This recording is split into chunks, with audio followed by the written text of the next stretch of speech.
अजीजी, मेरा तो ख्याल ये है कि काउंसलर साहब को अपने बेटे की शादी से पहले अपनी वालिदा का इलाज कराना चाहिए था।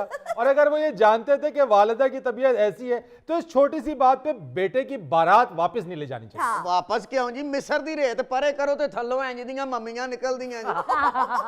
देखें, आप उनके बुजुर्गों को आप झुकते ना करें, ये आप गलत कर रहे हैं। मैं यहाँ पे एहतजाज करूंगा। हरगिज आपको कोई हक नहीं पहुंचता कि आप इतने ब्यूटीफुल कपल को अपना झुकते करें। ओ जी, हम बेटी वाले हैं, पूरे पिंड में हमारी इज्जत खराब कर दी है और आप कह रहे हैं कि जुगते ना करें। चले करें।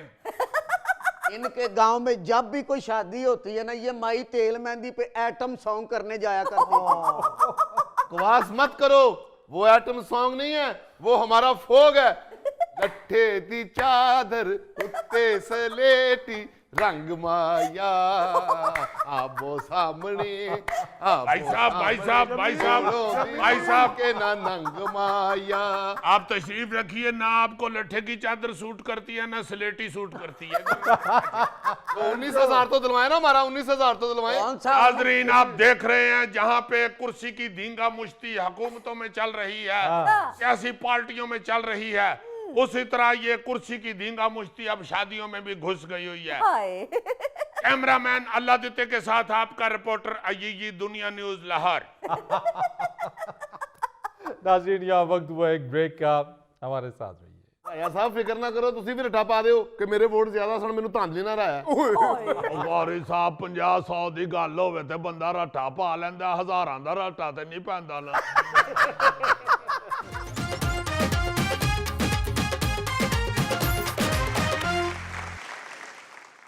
वेलकम बैक ख़वातीन और हज़रात। अरे राजा साहब, छुप क्यों रहे हैं? आइए आइए, तशरीफ लाइए, क्या बात है? यार, अगर इस तरह की बात करनी है तो फिर मैं वापस चला जाता। नहीं आइए ना, आइए सर, आइए। इसमें हंसने वाली कौन सी बात है? हद हो गई आपकी भी। क्या देख रहे कोई हैं? बात नहीं, आ जाए। मैं इधर से पहली दफा आया हूँ इसलिए देख रहा हूँ, और कोई ऐसी बात नहीं है। राजा साहब, मैं भी इसीलिए हैरान हूँ कि आप एक मिनट जी। हेलो, ओए आहो, गाड़ी तुम इधर पिछली वाली गली में ले आओ ना, और नुक्कर पे ही रहना। मैं तुम्हें बैल देता हूँ तो जल्दी से गेट के आगे ले आना। अभी ना गेट के आगे आओ, उधर ही रहो गली में। खुदा हाफिज। राजा साहब, क्या बात है? किस बात का खौफ है? क्यों इतने डरे सहमे नजर आ रहे हैं आज? नहीं, कोई ऐसी बात नहीं है फरीद साहब। असल में वो क्या कहते हैं कि दिल वाला दुखड़ा नहीं किसे नू सुनाईदा, अपनिया सोचां विच आपे डूब जाईदा, दिल वाला दुखड़ा। राजा साहब, आप तो बहुत दबंग थे, अचानक क्या हो गया आपको? अब भी दबांगी हूँ। अब मैं क्या तुम्हें टोकरे के नीचे घुसा हुआ नजर आ रहा हूँ? राजा साहब, मुझे तो आपको देख के ऐसा लग रहा है कि दिल के अरमा आंसुओं में बह गए। नहीं, बात ये नहीं है फरीद साहब, बात ये होती है कि बात जो हो वो मुंह पे करनी चाहिए।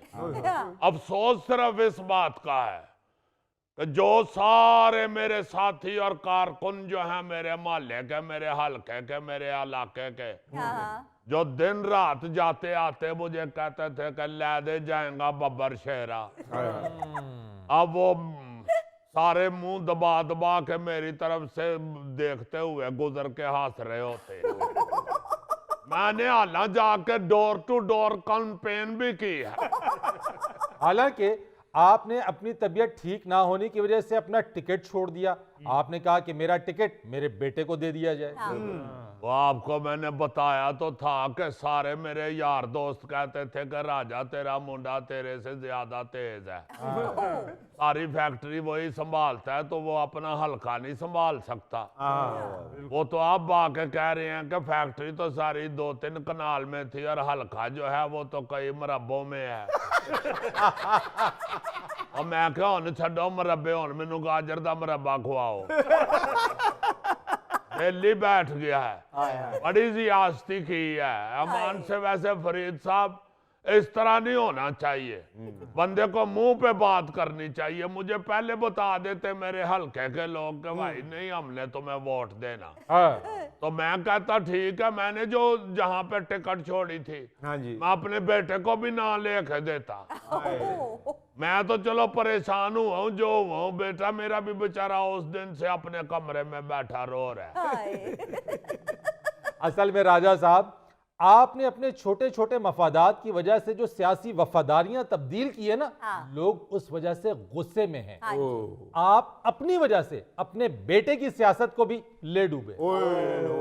फरीद साहब आपने कहा था कि आपको आके इंशाल्लाह हमारे प्रोग्राम में तसल्ली होगी, आप तो उल्टा मेरे जख्मों के ऊपर नमक मिर्चें छिड़क रहे हैं। और राजा साहब जख्म पे नमक छिड़कना तो सुना है, नमक मिर्चे पहली दफा सुन रहे हैं। चुप करके बैठो नमकदानी, उनको गौर से सुनो ना जरा, तुम्हें उसमें मिर्चों की भी आजमाइश नजर आएगी। आमेजिश आमेजिश राजा साहब, और इतना नाराज होने की जरूरत नहीं है। आप आए हैं तो इलेक्शन नताइज पर तो बात होगी ना, इसमें बुरे मानने वाली कौन सी बात? बिल्कुल सही, बिल्कुल सही। उस दिन से यही बातें हो रही हैं, कोई और बात भी कर लें और ये भी बता दें कि नई फिल्म कौन सी आ रही है, और ये भी बता दें आजकल ड्रामा कौन सा अच्छी रेटिंग ले रहा है, और ये भी बता दें आगे बारिशें किस दिन से शुरू होनी है। इलेक्शन इलेक्शन इलेक्शन इलेक्शन, बस कर दो यार, गोला मारो इलेक्शन नु। यार आप सियासी आदमी है ना, सियासत पर ही बात होगी, इलेक्शन पर ही बात होगी। और मैं नहीं सियासी आदमी, मेरी फैक्ट्री है, मैं कारोबारी बंदा हूँ। जितना मर्जी है भागे राजा साहब, लेकिन फैसलाबाद में लोग यही कह रहे हैं कि राजा रियाज नून लीग को ले डूबे। ओ यार फैसलाबाद में मैं कल्ला ही आ रहा हूँ, आप शेर वसीर भी आ रहे। और मुझे तो अभी जुम्मा 6 दिन हुए हैं नून लीग ज्वाइन की है। ये तो वही हिसाब है कि दुल्हन ब्याह के जाए ससुराल, वलीमे वाले दिन दूल्हे की फूफी बहुत हो जाए तो सारा खानदान कहना शुरू हो जाए लड़की मनूस है। और एक साहब इतने इतने सीनियर नून लीगी उधर हार गए हैं, तो मैं किस दुकान की मूली हूँ? और राजा साहब, खेत की मूली होता है, दुकान की मूली नहीं होता। भाई हमने तो हमेशा दुकान से ही मूली खरीदी है। मूली आती तो खेत से ही है ना। तो चलो असी जिथों लैके आने असी तो ओदा ही जिक्र कर लेना। वैसे राजा साहब, आप क्या समझते हैं ये हादसा कैसे पेश आया? मुझे क्या पता है, राना सनाउल्ला से पूछें जिसे नून लीग हकीम साहब कहती थी। जहाँ पे हकीम साहब खुद बीमार हो गए हैं, वहां पे मेरे जैसे मरीजों के पल्ले क्या रह जाता है। जहाँ पूछे आबद शेर अली से जो स्टेज से बड़ा पब्लिक में डाइयां मारता था, पब्लिक सारी सज्जे खब्बे हो गई और गिरा जाके 8 शाने चित। राजा साहब, इस तरह तो सारों शाने चित हैं। बड़ा अफसोस हुआ है ईमान से, मैं तो अपने कारकुनों के साथ अब कभी बात नहीं करूंगा। यार पहले दसो तुहानू को गुस्सा गिला है ते बंदा चलो माफी मांग लेंदा है। नहीं राजा साहब, तुसी जितोगे। मुझे तो उसी वक्त शक पड़ गया था जब मेरे चंद कारकुन लकड़ के घोड़े लेके आए थे। अगर राजा साहब, जब आप जीतेंगे तो हम इन लकड़ के घोड़ों में घुस के तो डांस करेंगे। फरीद साहब, जो घोड़े को ऊपर पेंट हुआ था ना, हाँ। वो पीटीआई के झंडे वाला था। और मैंने कहा ये क्या चक्कर है? कहते हैं नहीं हमें इत्तफाकन है, ऐसी कोई बात नहीं, इसके ऊपर तो हमने कपड़ा डाल लेना है। राजा साहब, अब तो जितना मर्जी है कपड़ा डाल लें, पेंट तो नजर आएगा ही आएगा। ओ यार कौन पाई है, हमें डराई जा रहा है। ये हमारे एंकर हैं। बंदा प्रोग्राम में बुला के तो इज्जत करता है, को हौसला अफजाई करता है, को खाने पीने का पूछता है। जदों दे आया मैनू तो लगता पे बाबे तवीज़ां वाले को ला गया। तेरी सस ने भी तेन तवीज़ पाए ने, तेरा हमसाया भी तेरे तो हसद करदा है, तेरा वड्डा साला भी तेरे कोलों दुखी है। इस तरह की सारी नेगेटिव बातें तो बाबा तवीजों वाला ही बता रहा होता है। ਰਾਇਆ ਸਾਹਿਬ ਫਿਕਰ ਨਾ ਕਰੋ, ਤੁਸੀਂ ਵੀ ਰੱਠਾ ਪਾ ਦਿਓ ਕਿ ਮੇਰੇ ਵੋਟ ਜ਼ਿਆਦਾ ਸਨ, ਮੈਨੂੰ ਧਾਂਦਲੀ ਨਾ ਰਾਇਆ। ਗੌਰੀ ਸਾਹਿਬ 50-100 ਦੀ ਗੱਲ ਹੋਵੇ ਤੇ ਬੰਦਾ ਰੱਟਾ ਪਾ ਲੈਂਦਾ, ਹਜ਼ਾਰਾਂ ਦਾ ਰੱਟਾ ਤੇ ਨਹੀਂ ਪੈਂਦਾ ਨਾ। 36,000 से जायद वोटों से शिकस्त हुई है राजा साहब की। ਉਹ ਚਲੋ ਛੱਡ ਦਿਓ, ਹੁਣ ਬਾਰ-ਬਾਰ ਜ਼ਰੂਰ ਕਹਿਣਾ ਹੈ। ਹੋਣੀ ਸੀ ਜਿਹੜੀ ਗਿਣਤੀ ਹੋ ਗਈ, ਹਜ਼ਾਰਾਂ ਦਾ ਰੱਟਾ ਤੇ ਨਹੀਂ ਪੈ ਸਕਦਾ ਨਾ। ਐਵੇਂ ਦੁਬਾਰਾ ਗਿਣਤੀ ਕਰਾਈ ਤੇ ਉਹਨਾਂ ਦਾ 1000-2000 ਹੋਰ ਵੱਧ ਜਾਣਾ। राजा साहब वैसे आप तो डूबे हैं, साथ में वो अपने बेचारे दूसरे उम्मीदवार नवाब शेर वसीर को भी ले डूबे आप। उन्हें भी जिद करके आपने टिकट दिलवाया और वो भी हार गए। बेहतर था तलाल चौधरी को टिकट ले लेने देते आप। क्या बताऊं फरीद साहब मैं आपको, वो तो मुझे बार-बार फोन कर रहा है, मैं तो उसका फोन नहीं उठा रहा। चलो इलेक्शन तो हार गए राजा साहब, आगे के क्या प्लान है? हाँ। ਅੱਗੋਂ ਗਰਮੀਆਂ ਆ ਰਹੀਆਂ ਨੇ, ਹੁਣ ਸ਼ਿਕੰਜਵੀ ਲਾਵਾਂਗੇ।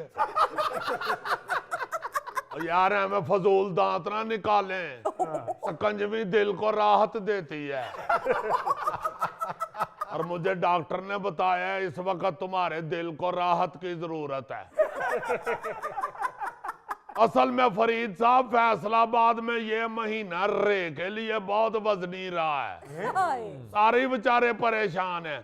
राहत, राजा, राना, राबत शेर अली। राजा साहब अब शेर अली। और जितने उस बेचारे के वोट निकले हैं उसकी ऐन का भी रे बन गया हुआ है।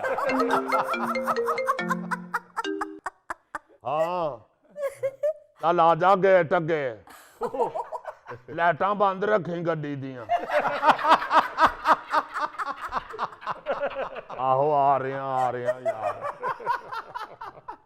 नाज़रीन यहाँ पर वक्त हुआ एक ब्रेक का, हमारे साथ रहिए। आप एंकर हैं, ये कारोबारी हैं, हम दानश्वर हैं। हाँ टैक्स हम पहलियां दो गल्लां ते चलो ठीक ने, तीजी गल ते मैनू इतराज जे। ए रंगीन चूचे बैठे ने।